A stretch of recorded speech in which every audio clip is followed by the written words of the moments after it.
अगर भारत का एक कॉलेज ही इतना बड़ा फैसला ले ले कि पूरी दुनिया चौंक जाए। कोको कोला और पेप्सी जैसी अरबों डॉलर की कंपनियां, जिन्हें आज तक किसी सरकार ने भी खुलेआम चुनौती नहीं दी, उन्हें पंजाब के लवली प्रोफेशनल यूनिवर्सिटी ने कैंपस से बाहर का रास्ता दिखा दिया। ये सब हुआ अमेरिका के राष्ट्रपति डोनाल्ड ट्रंप के 50% टैरिफ लगाने के बाद। यानी हमला भी वहीं से और जवाब भी यहीं से। दोस्तों, एलपीयू का ये कदम अब सिर्फ एक यूनिवर्सिटी का फैसला नहीं, बल्कि पूरे देश में उठ रही स्वदेशी 2.0 की क्रांति का संकेत है। दोस्तों, वीडियो के अंत तक जुड़े रहें, वीडियो को लाइक करना और चैनल को सब्सक्राइब करना न भूलें। कोको कोला पहली बार 1950 में भारत आया था, फिर 1977 में सरकारी पॉलिसी के कारण भागना पड़ा, लेकिन 1990 में जब भारत ने अर्थव्यवस्था खोली तो कोको कोला और पेप्सी दोनों ने वापसी की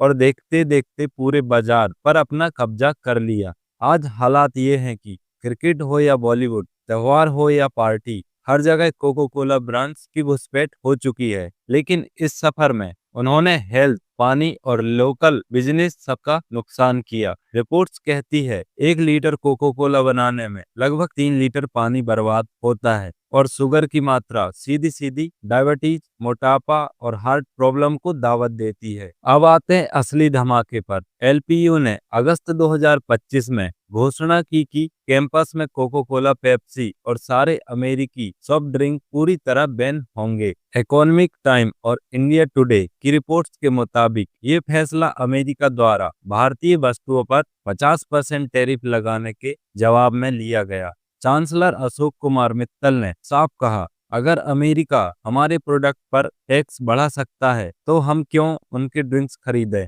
यह बैन सिर्फ कैंटीन और कैफेटेरिया तक नहीं रुका, एलपीयू ने इसे आंदोलन का रूप दे दिया। ये सिर्फ एक ड्रिंक बैन नहीं, ये एक आर्थिक राष्ट्रवाद का संदेश है। आखिर क्यों उठाया गया ये कदम? हेल्थ का कारण, शुगर लेवल खतरनाक रूप से हाई, डब्ल्यूएचओ तक चेतावनी दे चुका है। पर्यावरण पर भी इसका भारी असर है। कोको कोला और पेप्सी पर ग्राउंड वाटर की बर्बादी के कई केस कई राज्यों में इनके प्लांट विरोध के कारण बंद हुए। आर्थिक कारण, जो पैसा छात्र खर्च करते हैं वो सीधा अमेरिका चला जाता है। लोकल किसान और स्टार्टअप को मौका नहीं मिलता। यानी ये सिर्फ एक बोतल का मसला नहीं, ये हमारी सेहत, हमारी मिट्टी और हमारी जेब का मामला है। 1905 में गांधी जी और लाला लाजपत राय ने स्वदेशी आंदोलन शुरू किया था। ब्रिटिश वस्तुओं का बहिष्कार करके भारतीय उद्योगों को बल देने का संकल्प लिया गया। अब 2025 में एलपीयू ने इसी सोच को नाम दिया है स्वदेशी 2.0।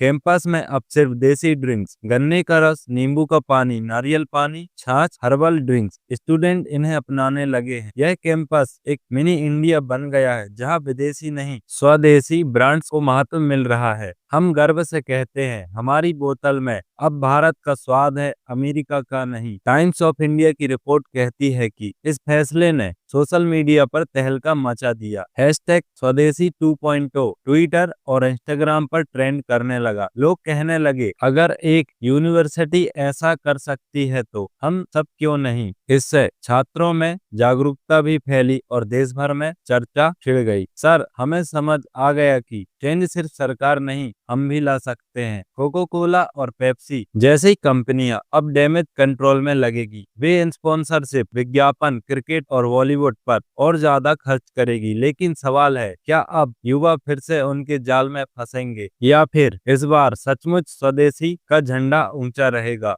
युवाओं की सोच बदल रही है। वे कह रहे हैं, हमें सिर्फ जॉब नहीं चाहिए, हमें आत्मनिर्भर भारत चाहिए। हमें लोकल किसान, लोकल स्टार्टअप और हेल्दी ब्रांड्स को सपोर्ट करना है। सर, अब से मेरी बोतल में कोको कोला नहीं, छाछ होगी। अगर स्वदेशी 2.0 पूरे देश में फैल गया तो लोकल ब्रांड्स मजबूत होंगे, विदेशी कंपनियों पर निर्भरता घटेगी, सेहत सुधरेगी और सबसे बड़ी बात, आर्थिक आजादी का असली स्वाद मिलेगा। दोस्तों, एलपीयू ने साबित कर दिया कि बदलाव संसद से नहीं, जनता से शुरू होता है। जब एक यूनिवर्सिटी लाखों बच्चों को ये संदेश देती है कि कोको कोला और पेप्सी छोड़ो, स्वदेशी अपनाओ, तो यह एक छोटे कदम से बड़ी क्रांति की शुरुआत बन जाती है। तो अब सवाल आपसे है, क्या आप भी अपनी जिंदगी से इन विदेशी ब्रांड को बाहर करेंगे? क्या आप भी इन स्वदेशी 2.0 आंदोलन का हिस्सा बनेंगे? याद रखिए, असली स्वतंत्रता तभी है जब हम खुद के प्रोडक्ट्स पर गर्व करेंगे। दोस्तों, वीडियो जानकारी पूर्ण लगी हो तो वीडियो को देशभक्तों के साथ शेयर करें और कमेंट में अपनी राय लिखकर जरूर बताएं।